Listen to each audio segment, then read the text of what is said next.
The moon hung low over Millbrook, a pale witness to things that happened only in darkness. Jessamine Holt moved through the empty streets like a shadow, her worn boots silent against the cobblestones. The basket on her arm was heavy tonight. Bread, cheese, and a small jar of broth she had saved from the kitchens. Not much, but enough. Always enough to keep someone alive for one more day. She had been doing this for 4 months now. Every night after the great house fell silent, after the candles were snuffed and Lord Aldrich retired to his chambers, Jessamine slipped out through the servants' entrance and walked the 2 miles to the edge of Briar's Wood. No one noticed her absence. No one ever noticed her at all. That was the advantage of being invisible. The forest pressed close as she left the road, branches catching at her cloak like fingers trying to hold her back. She knew the path by heart now. 20 paces past the fallen oak. Left at the stream. Through the clearing where wildflowers grew in summer, but now lay dormant under frost. And there, hidden among the trees like a forgotten secret, stood the cottage. It had no name, no address. It existed on no map Jessamine had ever seen. The stones were crumbling, the roof sagged in the middle, and the single window was so thick with grime that no light escaped. But someone lived inside. Jessamine knocked 3 times, paused, then twice more. Their signal. The door creaked open. The woman who stood there might have been beautiful once. Now she was a whisper of a person, her silver hair tangled, her eyes clouded with confusion more often than clarity. Her dress hung loose on a frame that had forgotten what proper nourishment felt like. Tonight, though, those eyes were clear. "You came back," the woman breathed. "You always come back." "Of course I did." Jessamine stepped inside, setting the basket on the rickety table. "I brought broth tonight, still warm." The cottage smelled of damp and decay, but Jessamine had long since stopped noticing. She lit the single candle she had brought last week, and soft light filled the small space. The woman sat in the only chair, watching Jessamine prepare the food with something like wonder. "Why?" she asked. The same question she asked every night she was lucid enough to ask it. "Why do you help me?" "Because someone should." Jessamine poured the broth into a chipped bowl and brought it to her. The woman's hands trembled as she took it, but she drank deeply, color slowly returning to her hollow cheeks. "You are kind," the woman whispered, "kinder than anyone has been in years. Can you tell me your name tonight? You never remember when I ask." The woman's brow furrowed. The clarity in her eyes flickered, threatened to fade. "I was someone once. Someone important." She gripped Jessamine's wrist suddenly, her fingers cold and desperate. "But he took that from me. He takes everything." "Who? Who did this to you?" The woman's gaze darted to the door, wild with fear. "He has eyes everywhere. If he discovers you have been coming here, he will kill me. He will kill us both." "Tell me who he is. I can help. I can—" But the lucidity was already draining away, replaced by the familiar vacant stare. The woman released Jessamine's wrist and returned to her broth as if the conversation had never happened. Jessamine stayed until the candle burned low, then gathered her empty basket. "I will come back tomorrow," she promised, though she did not know if the woman could hear her anymore. The walk back was always lonelier than the walk there. She was halfway to the main road when she heard them. Hoofbeats, fast, deliberate, coming directly toward her. Jessamine froze, her heart slamming against her ribs. A voice cut through the darkness like a blade. "Stop right there." Jessamine turned slowly, her breath forming small clouds in the cold air. The rider emerged from the shadows like something out of a nightmare. His horse was black, its coat gleaming even in the pale moonlight. The man astride it was tall, broad-shouldered, wrapped in a dark coat that probably cost more than Jessamine would earn in 5 years. She could not see his face clearly, but she could feel his gaze. Heavy, assessing, dangerous. He dismounted in one fluid motion, and Jessamine instinctively stepped back. "What business does a servant have on this road at midnight?" His voice was deep, controlled, the kind of voice accustomed to being obeyed without question. Jessamine's eyes caught the crest embroidered on his glove. A raven over crossed swords. Raven crest. Her stomach dropped. This was the Duke, Theron Blackwood himself, Lord Aldrich's nephew, the most powerful man in 3 counties, and she was standing in front of him with an empty basket and no explanation that would not destroy everything. "I was walking, Your Grace." She kept her voice steady. "Is that a crime? At this hour?" He stepped closer. She could see his features now. Sharp jaw, dark hair, eyes that seemed to absorb the moonlight rather than reflect it. "With a basket? You are either a thief, a liar, or hiding something far more interesting." "I am none of those things." "Then you will not mind telling me where you have been." "Nowhere that concerns you." The words left her mouth before she could stop them. She saw his expression shift. Surprise, then something sharper. Curiosity. "You work at Harrowgate," he said. Not a question. "I have seen you there. You serve in Lord Aldrich's household." Jessamine said nothing. "What is in that cottage?" Her blood turned to ice. He knew about the cottage. How did he know? Nothing. "You are a poor liar. And you are trespassing on my solitude, Your Grace. Even dukes do not own the night." For a long moment neither of them moved. The forest held its breath around them. Then, unexpectedly, his lips twitched. Not quite a smile, but close. "You have courage," he said. "Foolish courage, but courage nonetheless." He turned back to his horse, mounting with the same effortless grace. From the saddle he looked down at her with eyes that missed nothing. "I will discover what you are hiding, and when I do, you had better hope the secret was worth the risk." He spurred his horse forward, disappearing into the darkness as quickly as he had appeared. Jessamine stood motionless until the hoofbeats faded entirely. Only then did she allow herself to breathe. He would come back.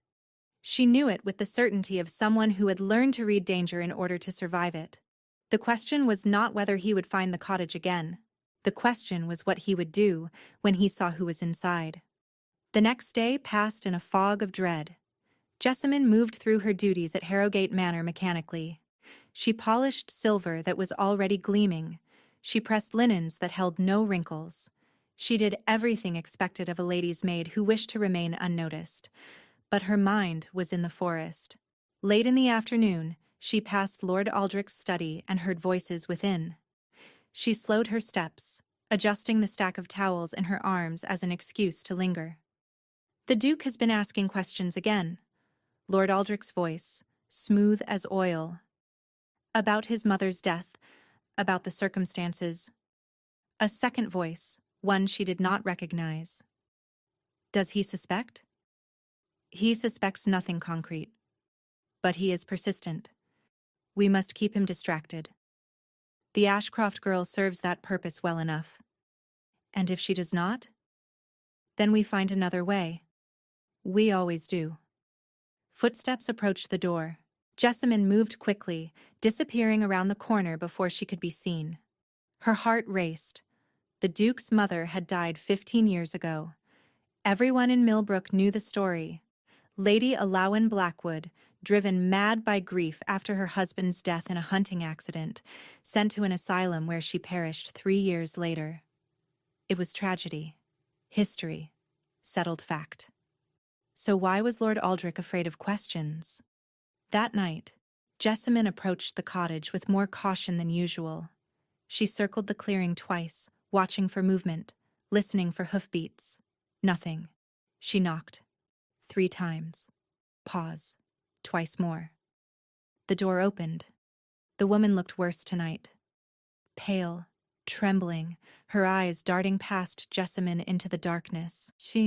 "Someone came today," she whispered before Jessamine could speak. "A man. He did not come inside, But he watched the cottage.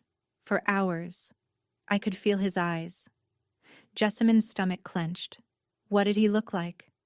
I could not see clearly, but his horse was black. Black as death. The Duke.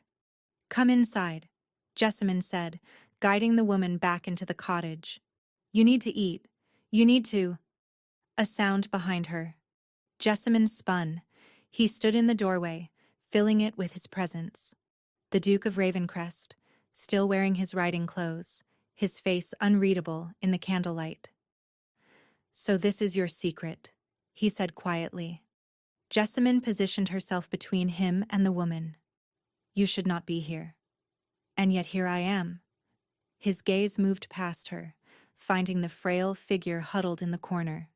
"Who is she?" "A woman who needed help. That is all that matters. That is not—" He stopped. Jessamyn watched the color drain from his face. She had never seen a man look so completely undone. He stepped forward, then stopped, as if his body had forgotten how to move. "That is not possible." "Your Grace?" He was not listening. His eyes were fixed on the woman who had shrunk back against the wall, shaking. "Mother?" The word hung in the air like a ghost. The woman whimpered. "No, no. He sends people. He always sends people to hurt me. Please. Please, I have been good. I have stayed quiet. Mother." The Duke fell to his knees, his composure shattered completely. "It is me. It is Theron. Your son." "I have no son. My son was a boy. Just a boy. They told me he forgot me. They told me—" "I never forgot you." His voice cracked. "They told me you died. 15 years ago. They told me you were gone." The woman stared at him. Jessamyn watched something shift behind those clouded eyes. Recognition, struggling to surface through years of fog and fear. "Theron?" A whisper. A prayer. "My little boy?" "Yes." Tears streamed down his face. He made no move to hide them. "I am here.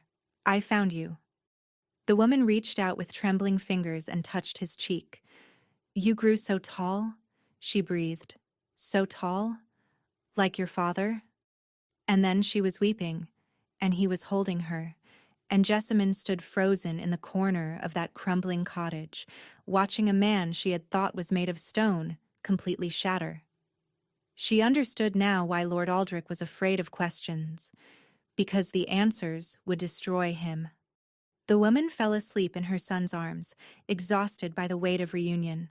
Theron laid her gently on the narrow cot, covering her with the thin blanket Jessamyn had brought weeks ago. His movements were tender, careful, completely at odds with the cold authority she had witnessed on the road. When he finally turned to face her, his eyes were red, but his voice was steady. "How did you find her?" Jessamyn hesitated. 4 months ago, I was walking back from the village after dark. I took a wrong turn, ended up deeper in the woods than intended. I heard crying. And you investigated? Alone? At night? I am a servant, Your Grace. I have been alone my entire life. The dark stopped frightening me years ago. Something flickered across his face. Respect, perhaps. Or recognition. Continue. I found the cottage. Found her inside, starving, confused, and talking to people who were not there. I thought she was a vagrant at first. Someone abandoned by family, left to die. Jessamyn glanced at the sleeping woman. I started bringing food, medicine when I could steal it from the house. I never knew who she was. She could rarely remember her own name. But someone has been keeping her here. Someone pays for this prison. Yes, a man comes once a week. I have seen him from a distance, but never his face. She paused. He wears Harrowgate livery. Theron went very still. My uncle's household. Yes. The silence stretched between them, thick with implication. 15 years ago, Theron said slowly, my father died in a hunting accident. My mother was said to have gone mad with grief. My uncle had her committed to Ashworth Asylum for her own protection. His jaw tightened. I visited that asylum. They showed me records. They told me she died 3 years after arriving. They showed me a grave. Then someone built an elaborate lie. Someone did. His hands clenched at his sides. And I believed it. For 15 years, I mourned a woman who was alive, locked away in a rotting cottage while I attended balls and managed estates and... His voice broke. Jessamine said nothing. There was nothing to say. After a long moment, Theron composed himself. When he spoke again, his voice was ice. You work at Harrogate. You have access to rooms, to conversations, to documents. I am a servant. I am invisible. Exactly. He stepped toward her. I need proof. Letters, records, anything that connects my uncle to this, to her imprisonment, perhaps to my father's death. You believe Lord Eldrick killed your father? I believe my uncle has been lying to me for 15 years. I believe he has kept my mother drugged and hidden while playing the role of devoted family. His eyes burned. And I believe that kind of deception does not exist without darker secrets beneath it. Jessamine's mind raced. What he was asking was dangerous. If Lord Aldrich discovered her spying, she would not simply lose her position. She would disappear, just like Lady Elowen had. If he catches me, I will protect you. Forgive me, Your Grace, but you failed to protect your own mother for 15 years. The words were cruel. She knew it even as she spoke them. But she needed to know if this man was worth trusting. Theron did not flinch, did not look away. You are right, he said quietly. I failed her because I did not know. Now I know. And I swear to you, on her life, I will burn his entire world to ashes before I let him hurt anyone else. He extended his hand. Help me, and I will ensure that neither you nor she ever has reason to fear him again. Jessamine stared at that hand, the hand of a duke, offered to a servant, an alliance that defied every rule of the world she lived in. She thought of the woman on the cot. 15 years of darkness. 15 years of being forgotten. She thought of her own years of invisibility, of being no one to anyone. Perhaps it was time to become someone. Jessamine took his hand. What do you need me to do? His grip was firm, warm, steady. Everything, he said. I need you to see everything. Within 2 days, Lady Elowen was moved. Theron arranged everything with military precision. A physician he trusted from London, a secure location on the Ravencrest estate, hidden from casual visitors, nurses who were paid well and questioned nothing. Jessamine visited once, escorted by Theron himself under cover of darkness. Lady Elowen was already improving. The fog in her eyes had begun to lift. She recognized her son now, called him by name, and held his hand while she slept. But her memories remained fractured. Pieces of a puzzle scattered across 15 years of drugged confusion. It will take time, the physician said. Whatever they gave her suppressed her mind for years. Recovery is possible, but slow. Time was something they might not have. At Harrogate, Jessamine became a different person. She still polished silver and pressed linens, still curtsied when Lord Aldrich passed, still lowered her eyes like a proper servant should. But now she watched. She noted which rooms Lord Aldrich visited and when. She memorized the names of his guests, the topics of his conversations, the letters that arrived bearing unfamiliar seals. She caught the occasional glance from Mrs. Thornley, the housekeeper, who seemed to see far more than she ever spoke aloud. She discovered that Lord Aldrich kept a locked drawer in his study. Every night before retiring, he checked it. Every morning, first thing, he checked it again. Whatever was inside mattered more than anything else in that house. She and Theron met in secret. The forest edge, always after midnight, always brief. He would emerge from the shadows on foot now, leaving his horse behind to avoid the sound of hoofbeats. Lord Aldrich had a visitor yesterday, she reported one night. "A man I did not recognize. They spoke of the arrangement and securing the succession." "Those are his words?" "Exactly?" "Exactly. He also mentioned your name. He said you were becoming troublesome." Theron's expression darkened. "Good. Let him worry." Another night she brought different news. "There is a ball being planned. At Ravencrest Hall. The autumn ball. I am aware. It happens every year. Lord Aldrich speaks of it constantly, to Lady Rowena especially. He seems excited." She paused. "An excitement from that man terrifies me." "Lady Rowena Ashcroft?" "Yes. She visits often. They discuss your marriage as if it has already been decided. My uncle has been pushing that match for years. The Ashcroft fortune would solve several of his financial difficulties." "So you will not marry her?" The question slipped out before Jessamine could stop it. She felt heat rise to her cheeks, grateful for the darkness. If Theron noticed, he gave no sign. "I will marry no one my uncle chooses," he said simply.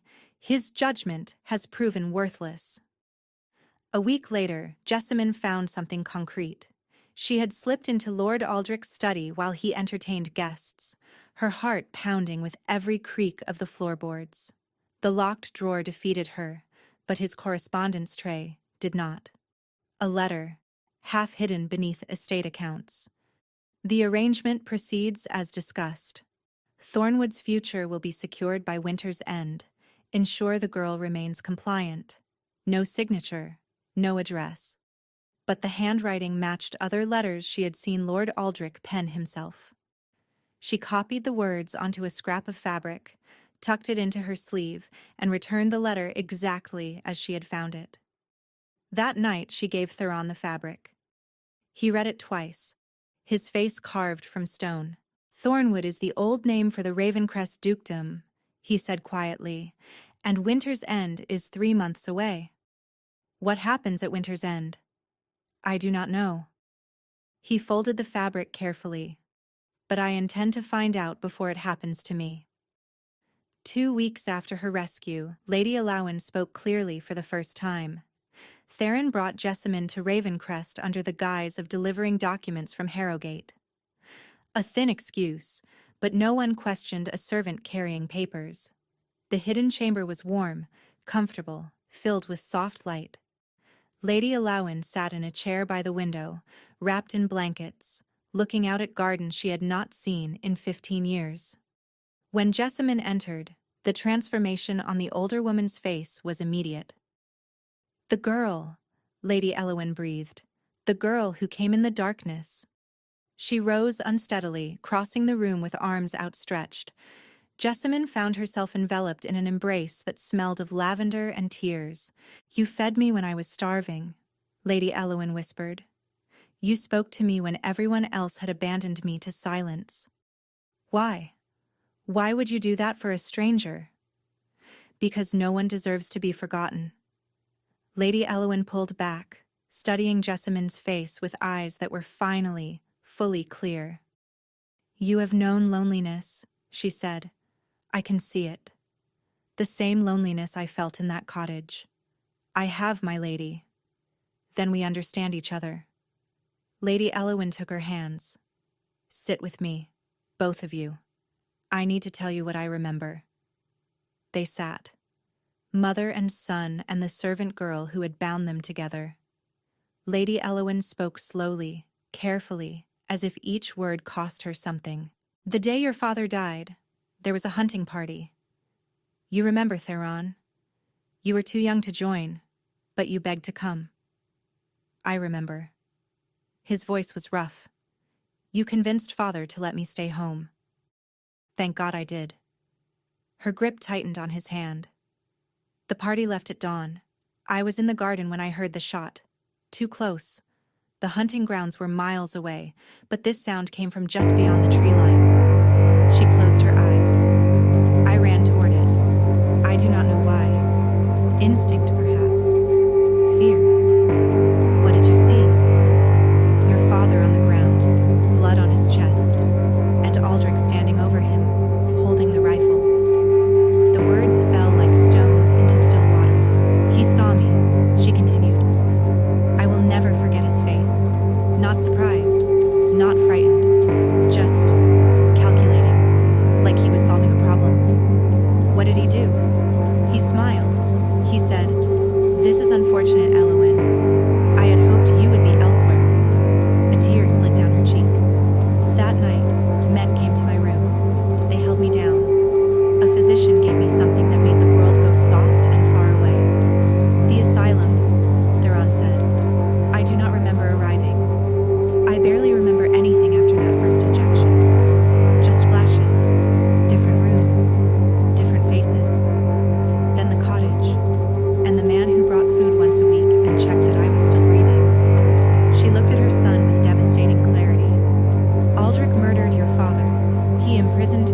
absolute. Finally, Theron spoke. I will make him pay. I swear it. You cannot prove any of this. My word against his, the mad widow, versus the respected lord. Then we find other proof, documents, witnesses. He stood, pacing. Someone helped him. The physician, the men who took you. Someone knows the truth. After Lady Elowen fell asleep, exhausted by memory, Theron walked Jessamine to the servants' exit. They stood in the doorway, neither willing to break the silence first. Why are you doing this? He finally asked. You owe me nothing. You could walk away. When I was 12, my parents died in a fire. No one helped me. I became invisible. A ghost moving through other people's lives. She met his eyes. Your mother was a ghost for 15 years. I refuse to let that be how her story ends. His expression softened, the walls cracking just enough for her to glimpse what lay beneath. Jessamine. The first time he had used her name. Thank you. Do not thank me yet, Your Grace. The hardest part is still ahead. Theron, he said quietly. When we are alone, call me Theron. She nodded, not trusting her voice. Something had shifted between them tonight. Neither was ready to name it. 3 days before the autumn ball, Harrowgate Manor hosted a dinner. Lord Aldrich had invited a dozen of his closest allies, politicians, landowners, men who controlled money and influence in equal measure, the kind of gathering where futures were decided over brandy and cigars. Jessamine was assigned to serve. She moved through the dining room like a ghost, refilling glasses, clearing plates, never meeting anyone's eyes. The perfect servant, invisible in plain sight. But her ears missed nothing. The Duke remained stubborn about the Ashcroft match, one guest remarked. Perhaps he needs stronger motivation. Lord Aldrich smiled his oiled smile. Motivation can be arranged. By winter's end, my nephew will see the wisdom of compliance. And if he does not, then we proceed to alternative arrangements. Lord Aldrich swirled his wine. The physician assures me his methods are undetectable. A weak heart, they will say. Tragic, but not unprecedented for a man under such pressure. Jessamine's hands trembled. She steadied them against the serving tray. They were planning to murder Theron. Poison disguised as natural death. She needed to leave, needed to warn him. You there, girl? Lady Rowena's voice cut through the room like a blade. Jessamine turned, keeping her expression neutral. Yes, my lady. More wine. Lady Rowena held out her glass without looking at Jessamine directly. Then, as Jessamine poured, those cold eyes flickered upward. I know you. I serve at Harrowgate, my lady. You have seen me before. No, not from service. Lady Rowena tilted her head, studying Jessamine with unsettling focus. You are always nearby when important conversations happen. Always lingering where servants should not linger. I go where I am assigned, my lady. Do you? Lady Rowena's smile did not reach her eyes. How curious that your assignments always seem to place you within earshot of private matters. Lord Aldrich glanced over. Is something wrong, Lady Rowena? Nothing at all. She dismissed Jessamine with a wave, just observing the efficiency of your staff. Jessamine retreated to the kitchen, her pulse pounding. Lady Rowena suspected her. Perhaps not the full truth, but enough to be dangerous. That night, she met Theron at the forest edge, her words tumbling out in a breathless rush. They are planning to kill you, at the ball. Poison made to look like heart failure. Theron's expression hardened to granite. You are certain? I heard Lord Aldrich say it himself, and there is more. She hesitated. Lady Rowena is watching me. She knows something is wrong. Can you last 3 more days? I do not know. She looks at me like she is solving a puzzle. Then we must act at the ball itself. Expose him before he can execute his plan. How? I am still working on that. He reached out, his hand briefly touching hers. Be careful, Jessamine. If anything happened to you. He stopped himself. But she heard what he did not say. The autumn ball at Ravencrest Hall was the event of the season. 300 guests filled the grand ballroom, their gowns and jewels glittering beneath 1,000 candles. Music swelled from the orchestra. Laughter echoed off gilded walls. Everything sparkled with wealth and privilege. Jessamine stood at the top of the marble staircase, terrified. "Breathe," Theron murmured beside her. "You belong here tonight." "I am a servant. Tonight you are my guest, a distant cousin visiting from the north, Miss Jessamine Whitfield." He had given her a new name, a new identity, and a gown that cost more than she would earn in 10 years of service, deep emerald silk that made her eyes luminous, pearl drops at her ears, her hair swept up in an elegant style she had never imagined wearing. She barely recognized herself. "Ready?" Theron offered his arm. "No." "Good. Neither am I." They descended together. The whispers began immediately. "Who is she?" "I have never seen her before." She arrived with the Duke himself. At the bottom of the stairs, Lord Aldrich waited with Lady Rowena on his arm. His smile was fixed, pleasant, and absolutely lethal. "Nephew," he said warmly, "how delightful. And who is your lovely companion?" "Miss Jessamine Whitfield, a cousin from my mother's side. She has been abroad for many years and wished to see Ravencrest." "Your mother's side?" Lord Aldrich's eyes flickered. "I was not aware any of Eloan's relations remained. A distant branch, nearly forgotten." The word hung in the air. Forgotten. Jessamine saw something shift behind Lord Aldrich's pleasant mask. Lady Rowena stepped forward, her gaze sharp. "Miss Whitfield, what a pleasure." She extended her hand with exaggerated grace. "I do hope we shall become acquainted. I have so many questions about your family." "I look forward to answering them, Lady Rowena." "I am certain you do." The tension was suffocating. Jessamine forced herself to breathe. The evening proceeded in a blur of introductions and performances. Jessamine played her role as instructed.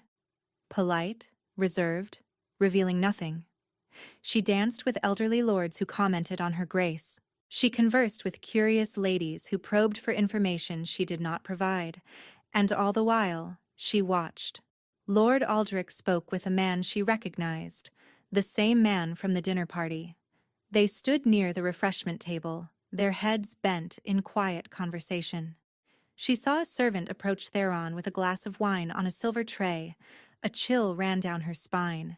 The servant was one she recognized from Harrowgate, one of Lord Aldrich's personal staff.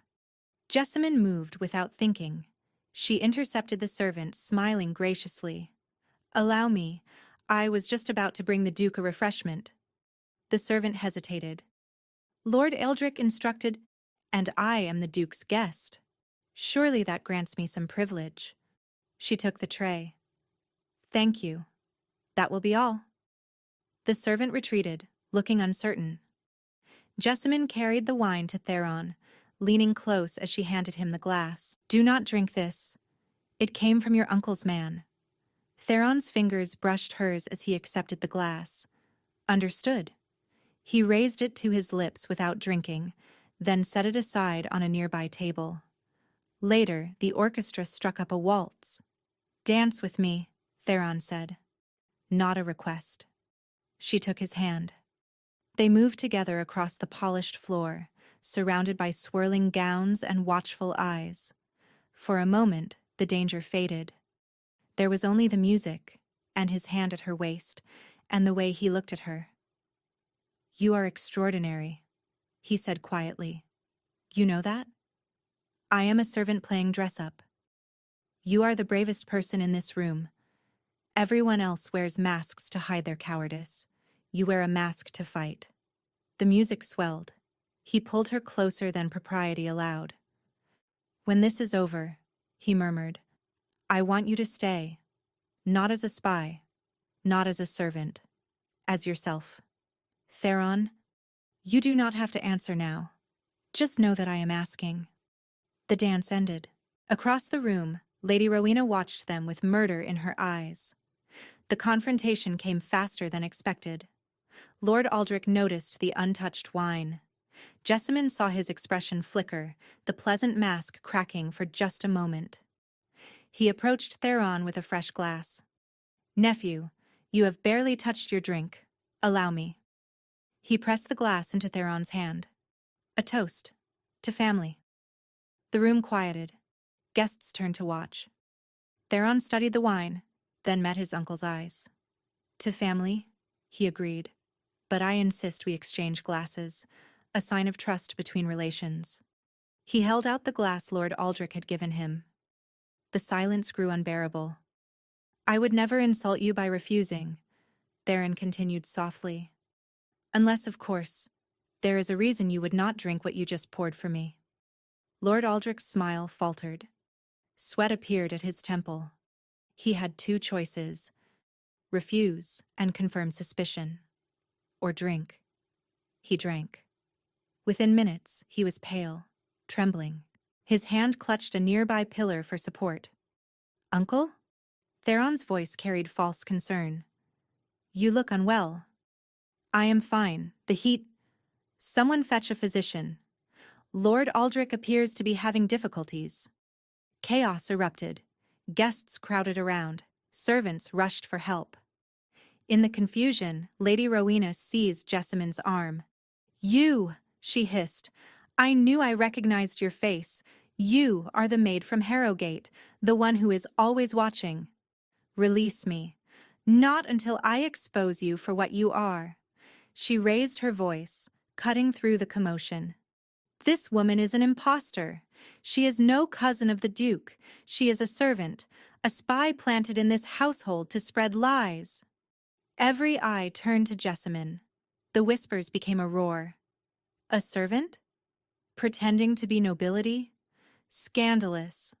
Theron stepped forward, his voice commanding silence. "Miss Whitfield is here at my invitation, as my intended." The room went utterly still. "Your intended?" Lady Rowena's face contorted with fury. "You were promised to me. The contracts are all but signed." "I promised nothing. My uncle made arrangements I never consented to." Lord Aldrich, still pale and sweating, staggered forward. "This is madness. The girl is a servant. She has been spying on me for months. She is part of some conspiracy." "What conspiracy, uncle?" Theron's voice turned to ice. "What exactly has she seen that concerns you so much?" The room held its breath. Perhaps she saw documents about arrangements and securing the succession. Perhaps she overheard conversations about physicians and undetectable methods. Lord Aldrich's eyes widened. "Perhaps," Theron continued, "she learned things that you have spent 15 years trying to bury." He turned to the assembled guests. "My uncle has secrets, terrible secrets, and tonight he will answer for them. You have no proof of anything. Do I not?" Theron nodded toward the entrance. The doors opened, and Lady Alowen Blackwood walked into the ballroom. Gasps echoed off the walls. "That is impossible. Lady Alowen died years ago. A ghost." Lord Aldrich went white as bone. "Hello, Aldrich," Lady Alowen said, her voice steady despite her frailty. "Did you miss me?" The ballroom erupted. 300 guests surged forward, craning for a better view of the woman who should have been in her grave. Lady Alowen stood in the doorway, supported by the physician, wearing a simple gray gown that somehow made her look more dignified than any jeweled countess present. Her eyes found her son first. A small nod. Courage given and received. Then her gaze settled on Lord Aldrich. "You look surprised," she said calmly. "Did you truly believe I would stay buried forever?" "This is a trick." Lord Aldrich's voice cracked. "An actress. A manipulation. My sister-in-law died 15 years ago. I have the death certificate forged. Like everything else you have built your life upon." Lady Alowen walked forward slowly, the crowd parting before her like water. 15 years ago, I witnessed something I was never meant to see. My husband, your brother, lying dead in the woods, and you standing over him with the rifle still smoking in your hands. The gasps that followed were sharp, horrified. She is mad, Lord Aldrich insisted. She was committed for insanity. Everyone knows this. I was committed because I knew the truth. You paid physicians to declare me unstable. You forged documents to have me transferred to a private facility. And then you locked me in a cottage at the edge of Briarswood and kept me drugged for 15 years. Lies. Delusions. Are they? Theron stepped forward, holding a sheaf of documents. I have records from Ashworth Asylum showing my mother was transferred to private care 3 years after her arrival, care that you paid for, monthly, for 15 years. He handed the papers to Lord Ashford, the magistrate who had been invited as a guest. I have letters in my uncle's handwriting discussing the arrangement and securing the succession. I have testimony from the keeper he hired to guard my mother's prison. Lord Aldrich laughed, but the sound was hollow.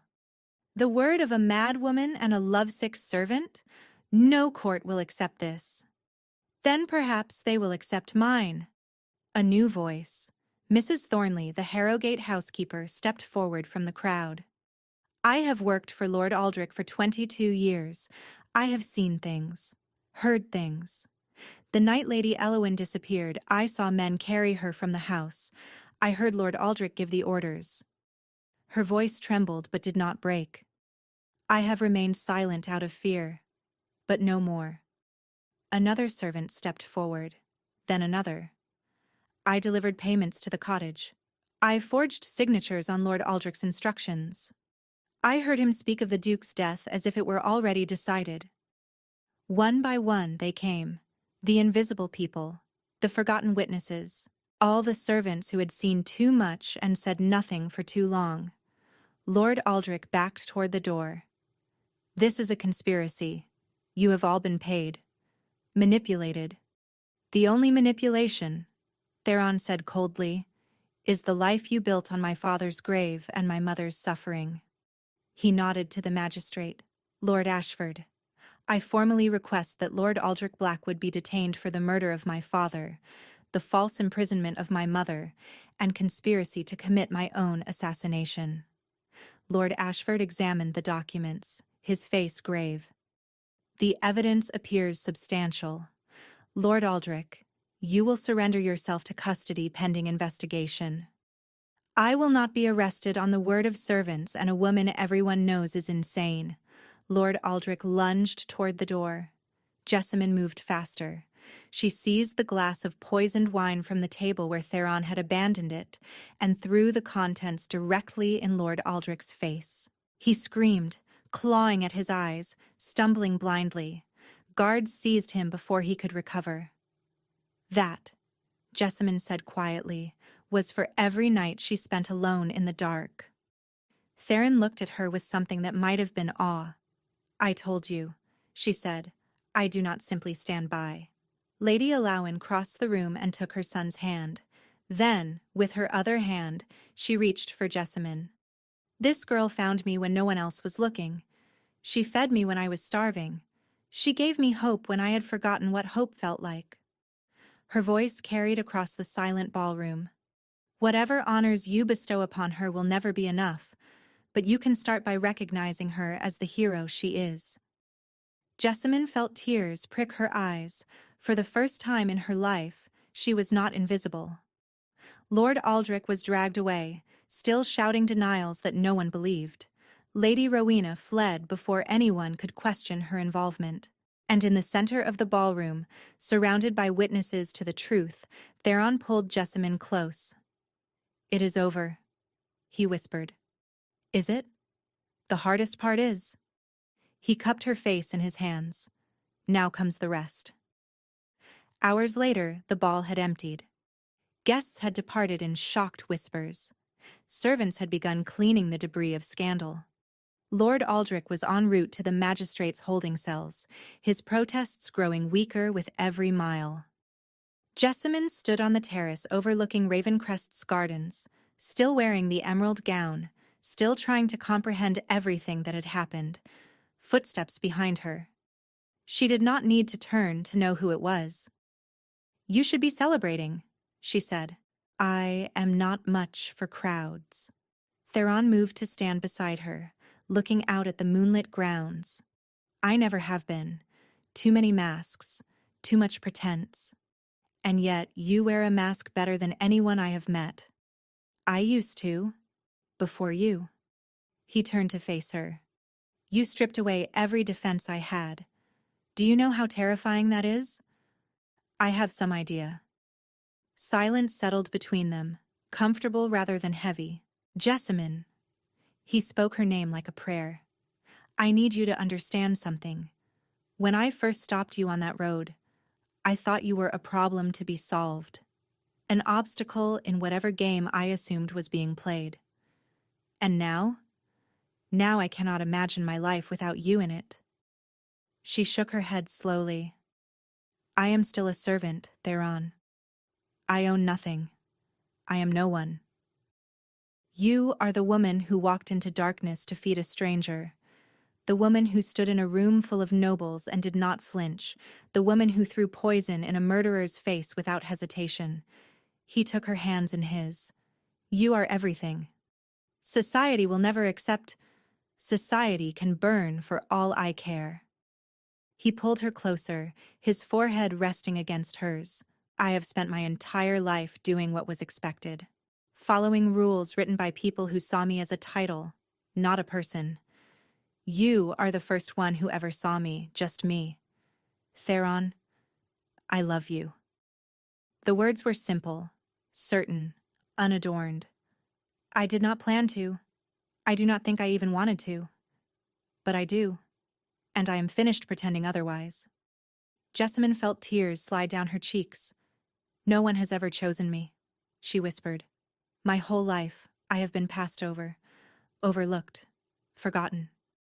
Then let me be the first to choose you, and the last." He kissed her. Not gentle, not tentative, a kiss that claimed and surrendered in equal measure. A kiss that tasted of relief and promise, and everything they had nearly lost. When they finally broke apart, breathless and trembling, she laughed. "The scandal will be magnificent." "Good. Let them talk for the next century." He smiled, the first real smile she had ever seen from him. "Let them tell stories about the Duke who fell in love with a servant girl. Let them say she was worth more than every noble lady in England. Was she? She was worth more than everything I own." He tucked a strand of hair behind her ear. "She still is." Jessamine leaned into him, feeling his heartbeat against her cheek. She had been invisible her entire life. Now someone finally saw her, and he was never going to look away. 6 months later, the wedding bells of Ravencrest Chapel rang across the countryside. Jessamine stood at the altar in ivory silk, flowers woven through her hair, facing the man who had found her on a dark road and changed everything. Lady Allowen sat in the front pew, healthy and whole, weeping tears of joy.